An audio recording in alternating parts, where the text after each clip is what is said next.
सीरत नबी सल्लल्लाहु अलैहि वसल्लम सफ़र नंबर 128 हिस्सा अव्वल। मदीना का सफ़र। हज़रत सल्लल्लाहु अलैहि वसल्लम की उम्र जब 6 बरस की हुई तो आपकी वालदा आपको लेकर मदीना गईं, क्योंकि हज़रत सल्लल्लाहु अलैहि वसल्लम के दादा की ननिहाल ख़ानदान नजार भी थीं, वहीं ठहरी। इस सफ़र में उम्मे अमर रज़ियल्लाहु अन्हा भी साथ थीं, जो हज़रत सल्लल्लाहु अलैहि वसल्लम की दाया थीं।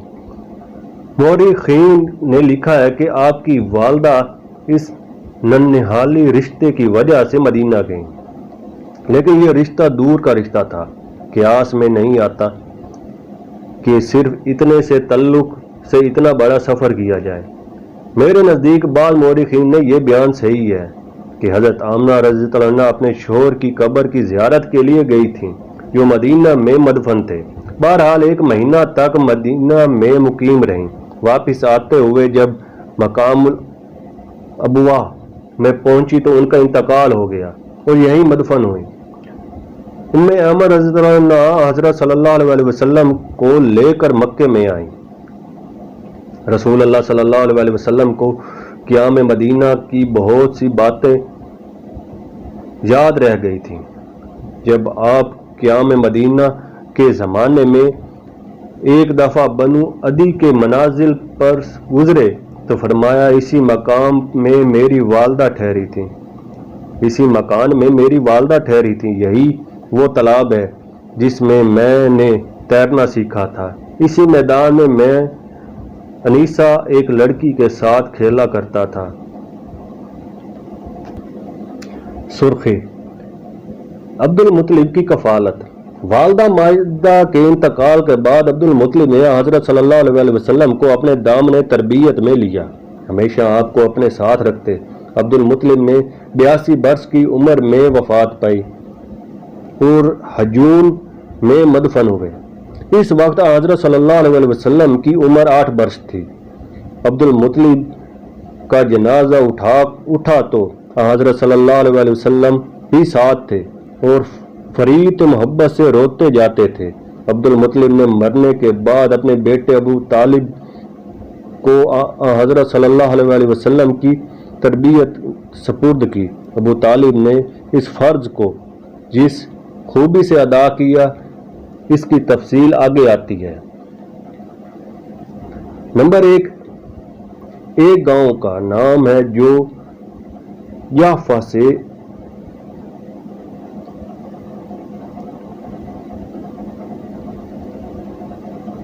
23 मील पर वाक़ है।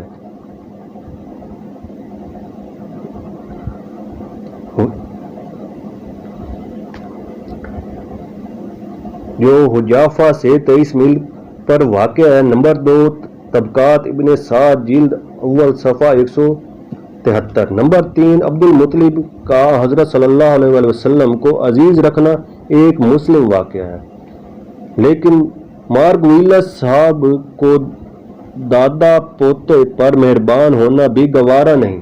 फरमाते हैं कि यतीम लड़के की हालत कुछ अच्छी न थी और आखिर ज़िंदगी में इनके चचा हमजा ने नशे की हालत में मोहम्मद इनको तंज़न अपने बाप का गुलाम कहा था। लाइफ ऑफ मोहम्मद अज मार्गविलस सफ़ा 45 ता 49।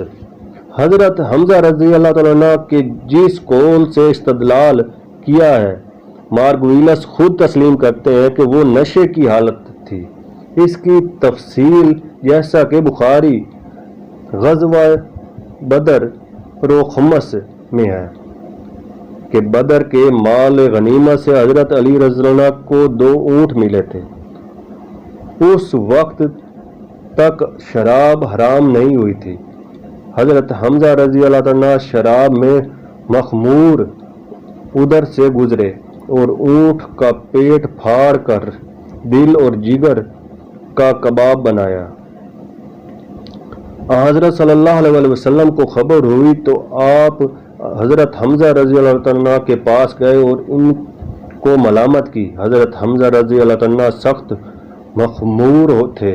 इस हालत में वो अल्फाज उनकी ज़बान से निकले थे, क्या इस हालत का कोई बयान शहादत میں پیش کیا جا سکتا ہے۔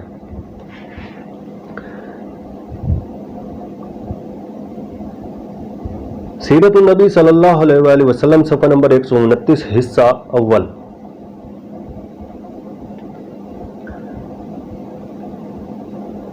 عبد المطلب کی موت نے بنو ہاشم کے رتبہ امتیاز کو دفعتاً گھٹا دیا، اور یہ پہلا دن تھا کہ دنیاوی اقتدار کے لحاظ سے بنو امیہ کا خاندان بنو ہاشم پر غالب آ گیا۔ عبد المطلب کی مسند ریاست پر اب حرب مکن ہوا جو امیہ کا نامور فرزند تھا۔ مناسب ریاست میں سے صرف سقایا یعنی حجاج کو پانی پلانا عباس کے ہاتھ میں رہا، جو عبد المطلب کے سب سے چھوٹے بیٹے تھے۔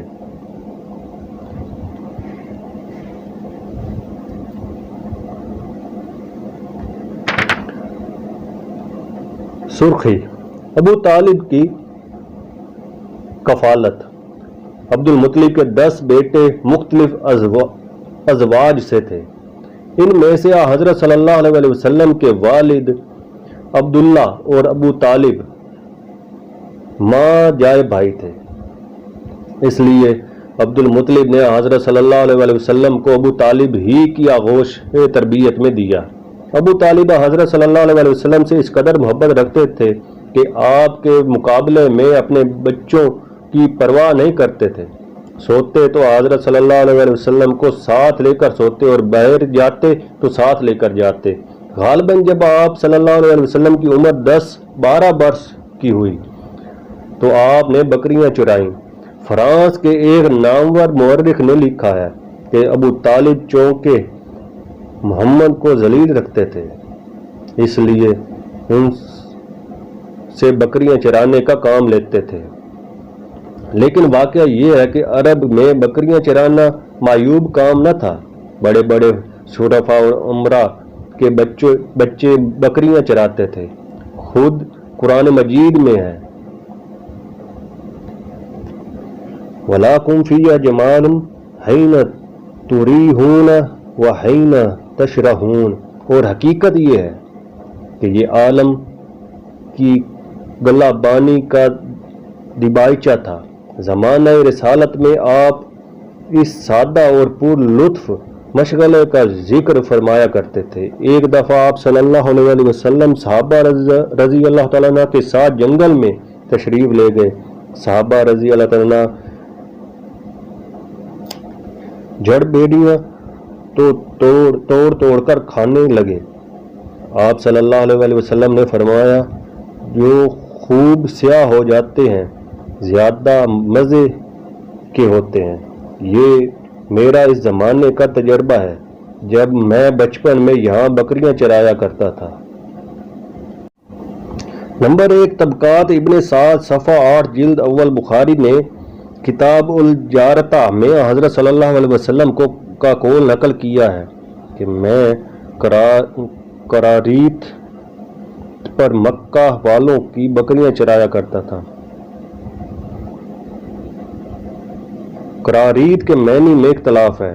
ابن ماجہ کے شیخ یعنی سوید بن سعید کی رائے ہے کہ قراریت قرات کے جمع ہے، کہ رات درہم یا دینار کے ٹکڑے کا نام ہے۔ اس بنا پر ان کے نزدیک حدیث کے یہ معنی ہے کہ حضرت صلی اللہ علیہ وسلم اجرت پر لوگوں کی بکریاں چراتے تھے۔ اسی بنا پر بخاری نے اس حدیث کو باب الجارتہ میں نقل کیا ہے۔ لیکن ابراہیم حربی کا قول ہے کہ قراریت ایک مقام کا نام ہے جو اجیاد کے قریب ہے۔ ابن جوزی نے اس قول کو ترجیح دی ہے۔ علامہ عینی نے اس حدیث کی شرح میں یہ بحث تفصیل سے لکھی ہے اور قوی دلیل سے ثابت کیا ہے کہ ابن جوزی کی رائے صحیح ہے۔ عینی جلد 6 صفحہ 631، نور النبر اس میں یہ بحث اور زیادہ تفصیل سے ہے اور اسی رائے کو ترجیح دی ہے۔